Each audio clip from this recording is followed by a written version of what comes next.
হে আল্লাহ, আমি জানি এই দুনিয়া আপনার দেয়া একটি পরীক্ষার স্থান, কিন্তু কখনো কখনো আমার পেরেশানি এত বেড়ে যায় যে আমি বুঝে উঠতে পারি না কি করব, কোথায় যাব। আমার হৃদয় ভারী হয়ে যায়, চারপাশ অন্ধকার মনে হয়। হে রহমান, হে রহিম, আপনি ছাড়া আমার আর কেউ নেই, আপনি আমার একমাত্র আশ্রয়। হে আল্লাহ, আমার এই বিপদ কষ্টে আপনি আমার পাশে থাকুন। আমাকে ধৈর্য দিন, আমাকে শক্তি দিন, আমার হৃদয়ের অশান্তি দূর করে দিন। আমাকে সঠিক পথ দেখান। যেখানেই আমি হারিয়ে যাই না কেন, আপনি আমাকে ফিরিয়ে আনুন।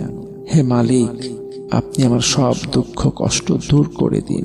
আমার জীবনের সব বোঝা হালকা করে দিন। আমাকে এমন পথ দেখান যেখানে শান্তি আছে, যেখানে আপনি আছেন। আমাকে আপনার রহমতের ছায়ায় আশ্রয় দিন। হে আল্লাহ, আমি আপনার উপর ভরসা করি। আপনি আমার সব চিন্তা, সব পেরেশানি দূর করে দিন। আমাকে তৌফিক দিন আপনার ইচ্ছার সামনে আমার মাথা নত করার। আমিন।